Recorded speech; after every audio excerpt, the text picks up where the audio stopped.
Hello and welcome back to another episode of Beyond the To-Do List. I'm your host, Eric Fisher. This is the show where I talk to the people behind the productivity. I'm excited this week to share with you a great conversation I got to have with Alan Gannett, author of the upcoming book, The Creative Curve, How to Develop the Right Idea at the Right Time. In this conversation with Alan, we talk about the myth that you either are or aren't a genius, a creative person.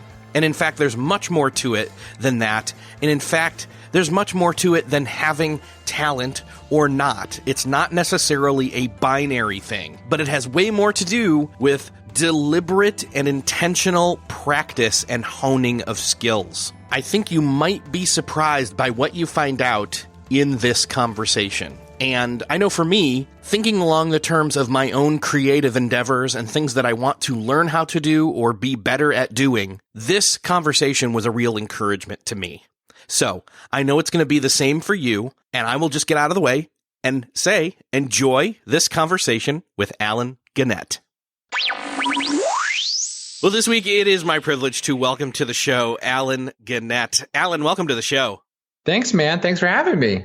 I was just telling you prior to hitting record that reading your new book, The Creative Curve, How to Develop the Right Idea at the Right Time, I did not expect to find the Beatles, and specifically one specific story in there. But even more surprising, like I didn't expect to be surprised by information about the Beatles that I did not know, because I'm a huge Beatles fan and I have read, gosh, I don't know how many books, and you know, watched the Beatles anthology a number of times, all that kind of stuff. Anyway, so this was a real treat for me.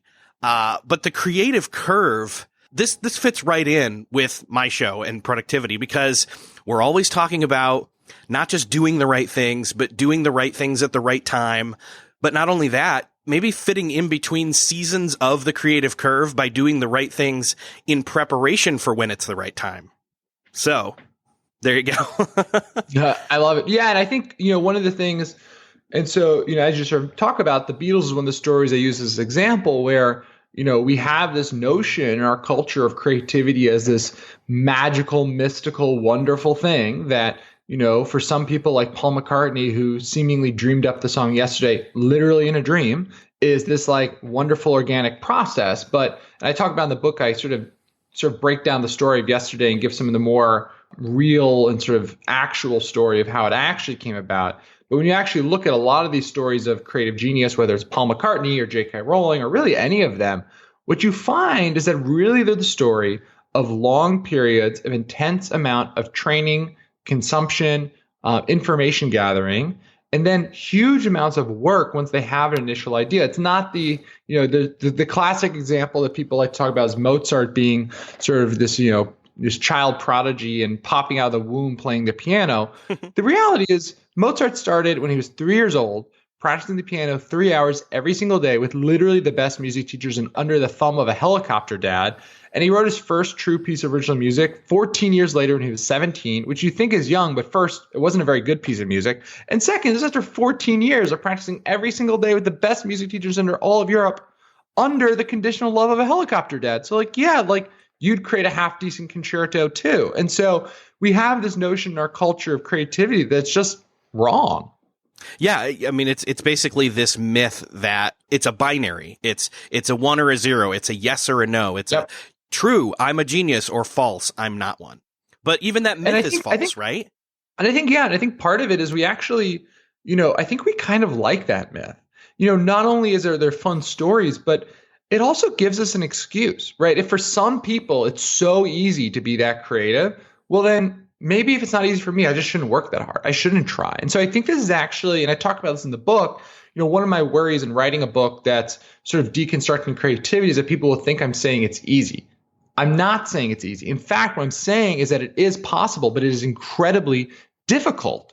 And, if you're up for the challenge, you can achieve great creative things, but you have to be really cognizant of the fact that it's actually hard. And I think that's a good thing. I think the fact that it's hard and possible is much better than the fact that some people think it's easy and impossible. And the thing is, it's so funny about this is when you actually look at, in the book, sort of I took two tacks. One is I interviewed a lot of the academics who study creativity and talent development. The other half, I interviewed actual creative practitioners who've won Oscars, billionaires, Tony Award winners, blah, blah, blah. And what's interesting is when you talk to people in the talent development field, what they tell you is that basically most of these people who we think it's easy for, really, they just went through the hard part as kids, and typically their parents forced them through it. And so it's not that it was like easy for them. It's just like they weren't even really self-aware during the hard parts. And our parents are pretty good at getting us to do stuff. And so as an adult, one of the big challenges we have is that any new skill is going to be difficult at first. And so one of the things I talk about in the book is that you have to construct around you the right social support to push you through that, both through people who will just motivate you through positive emotions and also people who will give you that sense of like friendly competition, right? Those people who will get that little bit of envy or jealousy going, because that's actually a very powerful motivator to sort of cut through the difficult part. And see, when people start to hear this stuff, they start thinking of, Malcolm Gladwell's 10,000 hour rule, which is and isn't true to a certain extent, right? Yeah. And so, Malcolm Gladwell's 10,000 hours rule is obviously whenever you write a book about creativity or talent, it sort of comes up. It's a very, well oft repeated motif now. And the issue is that it's based on research by K. Anders Ericsson, who's one of the foremost researchers in talent development. I interviewed him for my book, and I'll give you the punchline, then I'll explain. But the punchline is he gave me this quote that I put in the book that's literally Gladwell misread my paper, period. Oh my gosh. And the issue is that, what Gladwell writes is that with 10,000 hours of practice, we can become good at anything. Well, there's two big issues. First, that's not what the paper says at all. The paper doesn't say it's 10,000 hours. There's not some magical cell in your brain that the second you hit 10,000 hours, you become great. Otherwise, we'd all be NASCAR drivers because we drive so much. No, what the book says, what the research says is that it's 10,000 hours on average across people and on average across skills. Some skills take way more time. Some skills take way less. So, for example, becoming the world's best piano player these days takes about 25,000 hours. On the other hand, there's this whole trend around digit memorization right now. Like, I don't know. And people all do this. And it's like there's tournaments and this whole thing about how many digits can you memorize. It takes about 400 hours to become the world's best digit memorizer. People have been doing it for less. There's less people competing in that arena. That's one. But it also, the other nuance of that is different people takes different amount of time. So some people may take 25,000 hours to become the world's best piano player. Some people may be 30,000. Some people may be 20,000. So there's some variance there. But the second and the bigger problem with the 10,000 hours rule is that it nowhere says in Malcolm Gladwell's book the word deliberate. And it turns out that all of the research is focused on something called deliberate practice. Not just practice, but deliberate practice. And they're actually two very different things. Practice is just doing something over and over again, building your sort of muscle memory for it. It basically works to make something more automated, more subconscious. Deliberate practice is actually deliberately making something conscious. It's actually taking a big macro skill and breaking it down to the smallest component parts you can. So if you're a basketball player, it's like left-handed dribbling mid-court. If you're a painter, you would do exercises around something called brush efficiency, which is basically practicing how much pressure you use when you're actually painting. You break down these big macro skills into these tiny little skills. And then you practice these tiny little skills over and over and over again with some sort of feedback system.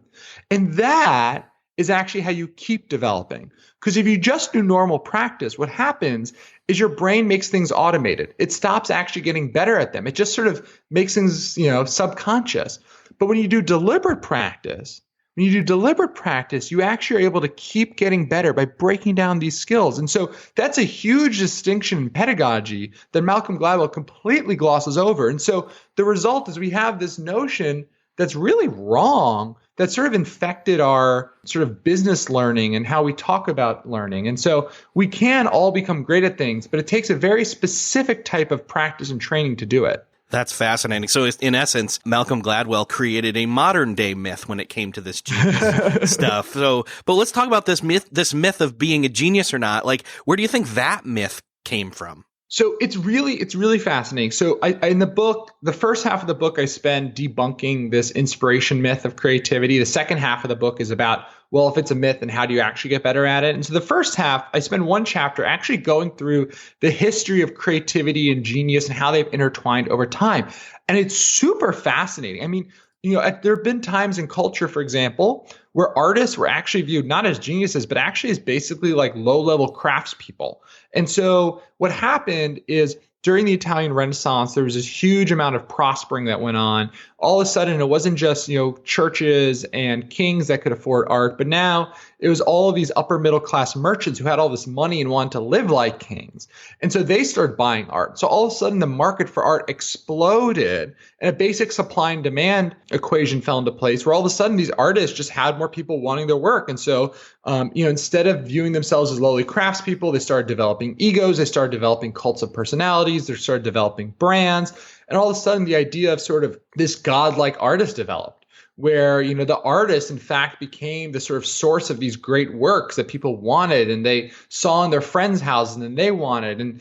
So you see over time, the idea of creativity and the idea of genius have changed and developed and morphed. And right now, we're at a really interesting time where I think what's happened is over the last 10 years, we've sort of like really made it a lot about entrepreneurs. Like we fetishized entrepreneurship because we're like, well, there's Elon Musk and Mark Zuckerberg and Steve Jobs and, these people who seemingly do these amazing tasks. Elon Musk has a rocket company and a solar company and all this stuff. And the thing is like, you think about like a Steve Jobs, right? The truth is like, well, he had Steve Wozniak, right? He wasn't doing this all by himself. From day one, he had multiple employees. He, when he was building the iPod, had thousands and thousands of the world's best engineers working for him. Elon Musk has rocket scientists upon rocket scientists who work for him. He's not there. He's not literally Tony Stark, drawing all the schematics by himself. And so I think recently we've popularized the notion of the sort of solo entrepreneur sort of taking on the world as sort of our most sort of modern version of this myth. Right. Because I think it's attractive. It's interesting. It's engaging. It's fun. We all like the idea that there's these heroes in our culture who seemingly can do the extraordinary. It grabs a little bit from the Malcolm Gladwell modern myth of, well, it doesn't matter if I have talent or not, or if I'm a genius or not, I'll level up video game style when I hit the point measure of 10,000 hours. And one of the things you mentioned that I think is actually really interesting is video games are actually a super fascinating example of, one of the reasons why video games are addictive and we like playing them is the video game designers early on make it very easy to level up early. And so unlike when you're developing talent in something else where the early is the hardest, in video games it's the opposite. Once you're already addicted, once you already feel a sense of accomplishment, that's when it gets hard. And so video games are actually a great example of the opposite effect. And so that's why, for many of us, we feel like, oh, well, I can get really good at Fortnite, but playing the piano, that's impossible. And the reality is, no, it's just flipped on its head. It's actually just the early stage of the piano are incredibly difficult. And the later stages when it actually gets more straightforward. And so, in our culture, this is something that we have this weird relationship with talent and with creativity. And I find it honestly sort of worrying because I think we're entering this age where automation AI are really going to, I think, take away so many jobs and not only are low skill, but are high skill, but repeatable, right? Think about like an anesthesiologist, right? It's like that is obviously going to be replaced by AI.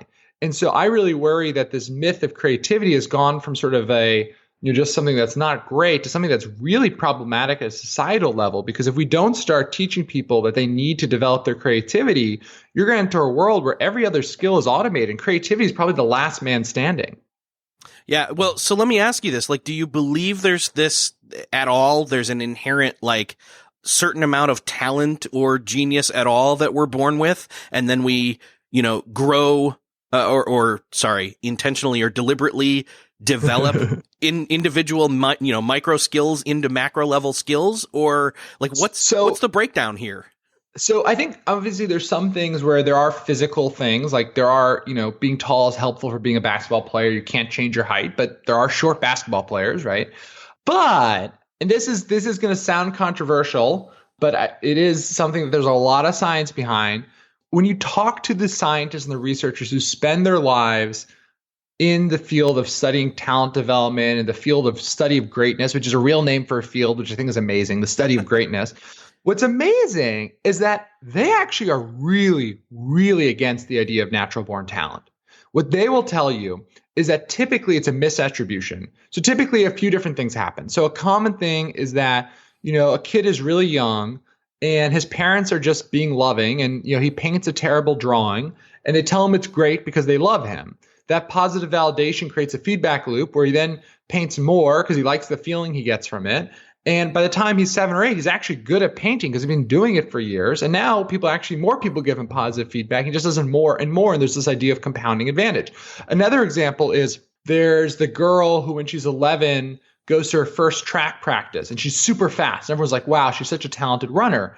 But what they don't see is that when she was 5, her dad actually loves softball and baseball, and in their backyard, they would play baseball every day.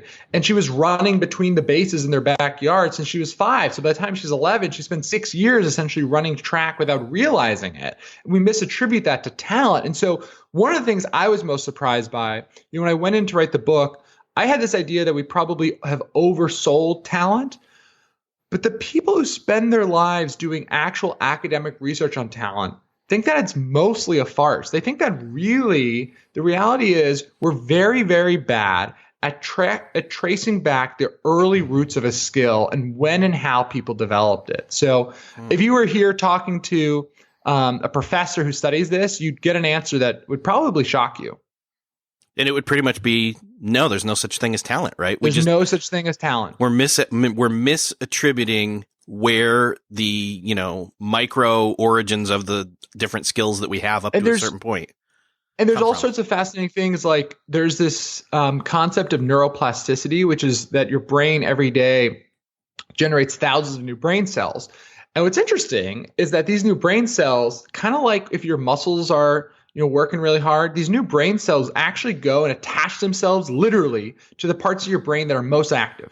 And what's crazy is that there's all these fascinating studies on this. So, for example, there was a study in the 90s where they did MRIs of the brains of taxi cab drivers. What they found is the more years someone's been driving a taxi cab where you're constantly trying to navigate, the larger the part of their brain that was focused on visual, spatial, navigational skills was. Literally, it just gets larger. Like that muscle, quote unquote, just gets bigger and more developed. They do these experiments with senior citizens where they have them do these brain exercises, and they find that it generates a structural change in the brain that persists for 10 years. So I think the thing that we don't understand about our brains is that, and I think this is partly because it's in our head. We don't really see it on a day-to-day basis unless, we're getting an MRI day-to-day, which is troubling. And so the thing we don't realize is that our brain is much like a muscle. We actually are constantly adapting to the world around us, as is our brain. And so I think the result is that people really are they sort of underappreciate their own ability to learn and improve and to get better at things. Okay, I got to throw this out there. What about, like, say, what's the show called? All those singing competition type shows. Like, for me, it comes down to, like, yeah, you can train somebody to sing, but, like, if their voice just isn't there, that almost feels like a binary, right? So here's my challenge for you, Eric, and for all your listeners. All your listeners, go on YouTube after this episode and type into YouTube voice lessons before and after. And you will be, this is like a whole subgenre on YouTube. People are like, before and after a year of voice lessons, you will be shocked at how good people get. One of the biggest things when people say, oh, well, I'm not a good singer, I'm not a good dancer. Well, have you ever taken a lesson? And this is one of those things that people have this idea that, well, you're either born with it or you're not. No. People take lessons in voice and singing. And you will see, like, go on YouTube, they literally go from sounding like me to sounding amazing. I use in the book, I have an example of this guy, Jonathan Hardestry, who when he was 22, decided he wanted to become a world-class painter. And it just so happens that Jonathan was active on this web forum, and he created this thread that's like 250 pages long now, where he said, I'm going to paint every single day. I'm going to post a painting I do every single day. And it actually became one of the world's, he did for 13 years, one of the world's first truly recorded examples of someone going from a complete novice, because he had never painted before, to becoming a world-class talent. And now he sells his painting for 5 figures, and he teaches people all around the world and all this stuff. But if you look at his first painting, it's terrible. It's atrocious. I mean, there's a guy who never painted till he was 22. So obviously he was terrible. And now he paints these like mesmerizing paintings. And so I really think, we have this problem in our culture where too often we say, well, I've tried singing, I'm not good at it. Well, take a lesson, take 10 lessons, take 30 lessons, and then come back and tell me you're not good at it. All right, you sold me, because I'm thinking about the whole singing thing, and I'm like, okay, you know what? There is like multiple different, and I'm going to name off like 2 or 3, but like there's breathing, there's diction, there's, let's see, what else? Just hitting the right pitch. Like even that's kind of a practiced thing. And even just spending, again, that intentional, that deliberate time on any one of those things starts to up your game, but doing all of them. And so, yeah, I'll definitely put the voice lessons before and after in the show notes. So yeah, you sold me. Boom. It's happened. Now you're going to take singing lessons. There you go.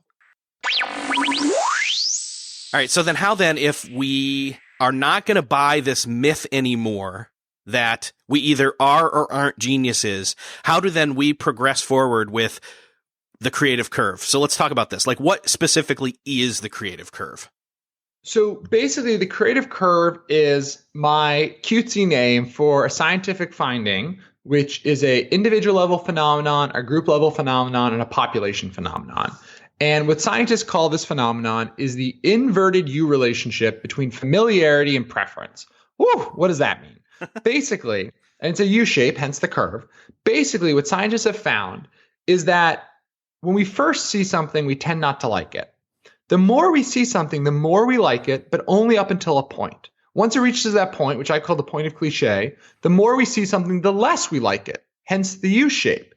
And it turns out that as people, our preferences are dictated by 2 competing urges. On one hand, we like things that are familiar. On the other hand, we like things that are novel. We like things that are familiar because they feel safe. We like things that are novel because of the potential reward.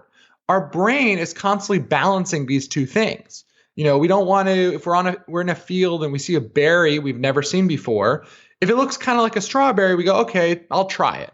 If it looks nothing like any berry we've ever eaten before, we don't eat it because it might kill us, which is smart. So the result is that our brain is constantly balancing familiarity and novelty to decide what it likes or doesn't like. This is why, things like Star Wars, it was literally a Western in space. It's familiar, but it's novel. Right now, there's this whole trend around sushi burritos. Literally, it's familiar, but it's novel. And so this relationship between familiarity and preference actually is a huge part of the story of creativity. Because when we talk about creative genius, really what it is it's the ability to create ideas that are at the right point of the creative curve. They have that right blend of familiarity and novelty. They're not so novel that they scare us away, and they're not so familiar that they bore us. So that's the idea of the creative curve. In the book, what I do in the second half of the book is I outline these 4 practices that the creative geniuses I interviewed did to actually do this, to actually get better at it. And so, for example, one of the things I talk about is that, we talk about creativity as this very active act. There's this social media meme that I really hate. 90% of people consume, 9% of people engage, 1% of people create, #hustle. And I hate this meme for 2 reasons. 1, it's stupid. 2, it's wrong, because actually one of the biggest things that great creatives do is they actually spend a huge amount of time consuming information because they know that they have to balance familiarity. And the only way to do this is to know what your audience has seen, what they've experienced, what they've witnessed. If you don't have that sense of taste, that understanding of the corpus that's out there, you're not going to be able to balance familiarity and novelty. So it actually turns out that consumption is incredibly important to the creative curve. And so that's one of the 4 things I outlined. It's actually one of the things I think is probably the most easily accessible for people. Well, and this is the point where the song Yesterday from the Beatles and what we were talking about at the beginning comes back into play, because it was Paul's consumptive habits that brought about the song, whether, you think he just dreamed it up or not. Oh, 100%. So, Paul McCartney spent his whole childhood around music. His parents were musical. He literally played in a cover band. The song Yesterday has a lot of similar overtones. to folks like Chuck Berry and Little Richard, who were some of Paul's favorite musicians.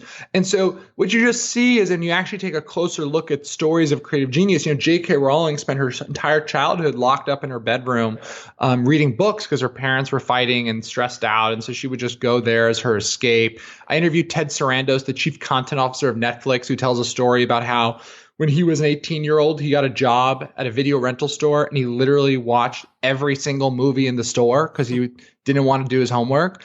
And so you see when you actually take a closer look at all these stories of creative genius, that consumption is a huge part of the story. I interviewed multiple novelists, and I cannot tell you how many times I heard some version of the story of I live near a library and I read every book in the library. And by the second or third time, I was like, I get it. There was a library. You read all the books. This is a very common motif, it turns out.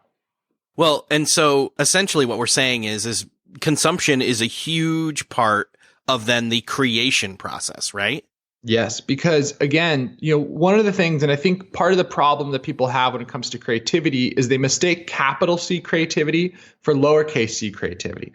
Lowercase c creativity is just, you're making things, right? But actually in culture, when we talk about creativity, we typically mean capital C creativity, which is creating things that people actually care about. And to do that, to create things that people actually care about, it's incredibly important to create things your audience actually likes. And so then this whole relationship between familiarity and novelty comes into play. And that's where then consumption comes into play. So when you're thinking about creativity, it's really important to create that distinction in your mind, because anyone can throw paint on a canvas. I can do it and no one will care, but it's very different to throw paint on a canvas and have someone actually care about it. Those are two very different things. Well, and so then the other part, though, is if we're consuming all the time, aren't we then creating something that's derivative? Yes, all culture is derivative.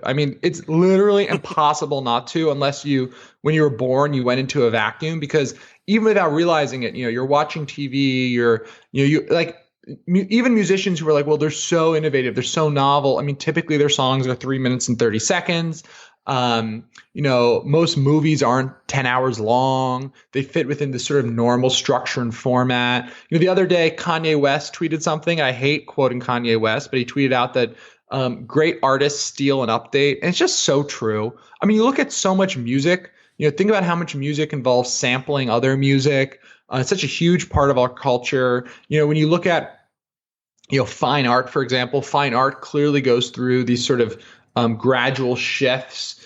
And, we don't go from the Mona Lisa to Andy Warhol overnight, right? And so the idea of sort of a remix culture, and one of the things that's so interesting, Eric, is that when I interview the creatives who are really famous and really good at it, they're all very accepting and knowledgeable of this. They'll talk to you about it. They have theories on it. It's only the aspiring creatives that I find tend to be really wedded to this idea of creativity being really focused on novelty, not the balance of novelty and familiarity. And I think I don't know what that is, if that's a coping mechanism or, people just don't understand me or whatever it is. But the people who really achieve creatively, they know that's about remixing. They know that's about stealing and updating. They know that great artists steal. Well, and even that quote from Kanye is from Steve Jobs, who got it from Picasso, right? Exactly. This is none of this. This is one of the reasons why, by the way, sociologists, this is kind of silly, but sociologists are really fascinated by memes, because memes are actually a great example of this remix culture where the meme has a familiar baseline. There's a picture. Everyone sort of gets what the two lines of text generally should be. So if you do a grumpy cat meme, the first line is something straightforward. The second line is something grumpy and there's a picture of a grumpy cat. And so you, the creator, all you have to do is create that little bit of novel twist with new text to create something that people will find interesting. And so memes are this little micro example of creativity that's really accessible because it's so clear what you have to remix to be successful. And so over and over again, when you look at creativity on this big lens, on a small, tiny lens like memes, it's really about nailing that familiarity and novelty. And that's kind of the skill, in a sense, that you're honing, that ability to be familiar, and then you can strike out and do something novel within the familiarity. Totally. And what I talk about in the book is that so I have these four principles I talk about. One is consumption. The second one that I think is worth mentioning in the same breath is imitation, because it turns out that it's not just about pure consumption, because a lot of us watch Netflix, but how these creators consume is very much on this sort of through this imitation lens. And this is where we get into this whole remix thing we were just talking about. They're very, what's the word I would use? It's very physical. It's very interactive. When they consume, they're touching the content. They're feeling it. They're seeing how it's structured. Kurt Vonnegut at one point tried to get a master's degree in anthropology, and the thesis he wrote, he ended up not getting the degree, by the way, because he got so bored with anthropology. And he said, and I quote, "I didn't realize how stupid primitive people were." So we'll just let that sit. But for his thesis, what he did is he actually took a bunch of novels and he mapped out on a chart of emotional to negative, of positive to negative emotions. He mapped out on a chart the arc of these stories. What was the flow of these stories? Did they start negative and go to positive? Did they start positive, go to negative, and go positive again? And from this is how part of how he learned, what is the way that stories are told? What are those story arcs that we like? I talk about in the book, Ben Franklin, we think of as this great writer, but when he was 18, he was a terrible writer. And he talks in his autobiography about how he learned how to be a great writer was he literally took some of his favorite articles that were written and he would just outline how they were structured. Did they start with a quote? Did they start with a detail? How did they build the argument? And by doing this, by learning this outline of what a great structure looks like, he could then focus on his own little bit of novelty. He's not creating a whole new structure. No, he's finding a familiar, successful structure and creating his own novelty on top. And so, ironically, I guess, imitation is a huge part of creativity because it allows you to learn that familiar baseline. So, and the ability to imitate, again, it seems like it's coming from not passive consumption where it's, you sit down and it's like, all right, I'll have one more episode. Okay, I'll have one more episode. But it's from, although again, there's nothing necessarily inherently wrong about that, but somebody who's deliberately studying what they're consuming are going to get way more, in terms of Malcolm's 10,000 hours, they're racking up more hours, so to speak. 100%. It gives you, it takes that from sort of rote practice to, again, that idea of deliberate practice, like deliberate practice for ideas. Yeah. So then is there any kind of way to maybe move forward past consumption and imitation into these other two laws, the creative communities and doing iterations? Yeah, so I'll give sort of a high level just because I know your show is in 2 hours and this isn't the audiobook and I can talk a lot. So the two other laws I talk about. One is this idea of creative communities. And one of the things I found when I was interviewing people is that all of them, there's this idea of the solo genius we talked about, but all of them have all these people around them. There's all these people who play different roles. I outlined 4 different roles that people sort of put in their creative communities. The one that I think is probably the most interesting to me is the idea of a prominent promoter. And so because capital C creativity is about creating work that people like, well, you actually have to get them to experience the work to see if they like it. And so one of the roles you see is that people typically are associated with someone else who's more successful than them, that sort of lends them a hand, lends them their reputation, lets them borrow their credibility. So you see this a lot in music where people have opening acts on tour, right? Rascal Flatts had Taylor Swift open for them. Then Taylor Swift had Shawn Mendes open for her. They're all famous now, and Shawn Mendes has people open for him. And so you see this idea of sort of passing on reputation. You see this with academics. Typically, more senior researchers will take on junior researchers and, they'll give them credit on the paper and all this stuff to help them build their resume, to build their career. So that's incredibly important. The fourth thing I talk about in the book is this idea of data-driven iterations. We think about creativity as like a writer goes to a forest and they find a cabin and they write their great American novel and they come out of the cabin when they write the end. No.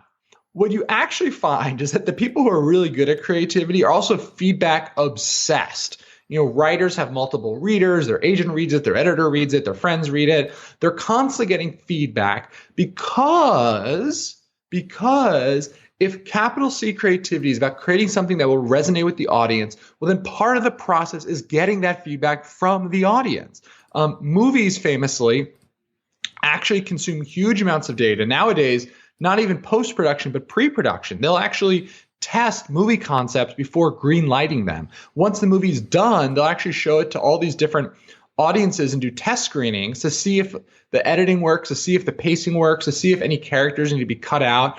The movie Fatal Attraction that did phenomenal in the box office, won all these Academy Awards. They completely redid the ending because it sucked when they did the test screenings. And then even after movies are done, they do all this basically polling to see how many people are going to go see the movie and if their marketing strategy is working so they can refine it. And so oftentimes these things that we think of as these sort of very, linear processes from point A to B, it actually turns out the best creatives ingest lots and lots of data and feedback early on and take this very messy route from point A to B, because that's how they nail being on the right point of the creative curve. By listening to their audience, that's how they can actually understand, am I going to be at that perfect spot? Because inherently, if you spend all of your time doing something, you're not going to be the perfect representation of your audience. So you actually have to listen to them. Shocking, I know. Well, and then there's that balance of not just showing it to your friends who are going to say, oh, this is great, even if they don't think it is. Right? Totally. I mean, this is one of those things that's really funny. I mean, once you get into feedback, you start getting upset with people who give you non-candid feedback. Like when I was writing this book, I had friends who were reading it, and the friends who you ask to read more chapters are the friends who, no offense to any friends who are listening, are the friends who give you real feedback, because it's kind of annoying once you realize that part of your job is to get feedback. It's annoying to get bad feedback. Not bad as in negative. We like negative feedback. Bad as in too positive. Yes, exactly. That's a different kind of, we don't think of that as bad, but it really can short circuit and keep you from creating those iterations or send you down the wrong track for wrong iterations, right? Exactly. What's the best kind of prescribed way maybe to keep our hands on the pulse of, say, creative community and in the midst of doing these iterations? Is it suggested you just basically find the right people that you trust? Is it that simple, or is it, Well, I think one of the things, no, it's a lot more complicated than that, but I think one of the things that is sort of most immediately actionable for people, one of the things that's most immediately actionable is if you're in a creative field that is geographically dense, you kind of need to move there, right? If you want to be in entertainment, you better be in LA or New York. If you want to be in fine art, you better be in New York. One of the things, since people play such a big role in the creative process, you really do have to be in one of the epicenters, because those relationships are such a big part of the creative process. And so, it is getting easier to do it remotely because of the internet, and, the cost of traveling is lower. But it's still one of those things where you have to be in some place where there's that heart and soul, that face-to-face meeting potential.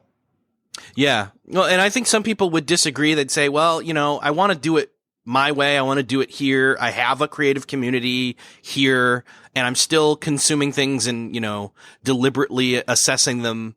So I'll stay here. But I think you're still, to a certain extent, probably consuming or interacting with people, again, with these tools that allow us to connect. Like you and I are nowhere near each other having this conversation, but sure. But I think there's a difference between being creative and being wildly successful in being creative, right? Sure. And that's part of what the book is tailored to. There is, in the book, I did not, when I was interviewing, screenwriters or producers, even the ones who don't live in LA, they live in LA. They spend, 3 months of the year back home, right, quote unquote, and the rest of the year working, quote unquote, in LA. And so I just think that's a reality that people, if they want to achieve huge creative heights, which is what the book's about, you have to move. It's unfortunate, but it's true. Yeah. Well, and again, that's maybe a certain amount of commitment is there. And maybe that whole living there, but not living there idea is something somebody out there who's listening has never thought of and could be an option to them. Oh yeah. I mean, I for example, work in my company is a marketing tech company. I'm based in Washington, D.C., so I have to be in New York all the time, right? So I'm just constantly on a train to New York, and it's just part of the job, right? It's part of what I have to do if I want the company to be successful. And so it is possible to live in multiple places these days, but you do have to be intentional and conscious about it. Well, I think that everybody should be intentional and conscious and go grab this book because it's an extremely good complement to a lot of the ideas that we talk about on this show all the time. Again, it's called The Creative Curve, How to Develop the Right Idea at the Right Time. Are there any bonuses or anything out there for people if they start to grab it now? Yeah, so if you go to thecreativecurve.com, we have some pre-order perks. You can get a signed book plate if you pre-order, all sorts of fun stuff, and they'll send you a PDF of the first chapter. That's sweet. Yeah, so people can start reading now as it's literally just dropping and being pre-ordered as we speak. So, Alan, this has been fascinating. I can't wait for people to reach out and say, "Hey, I never thought about it that way," and inevitably they do. So, it's been great talking with you. Thanks for being here. Thanks, Eric. Really appreciate it.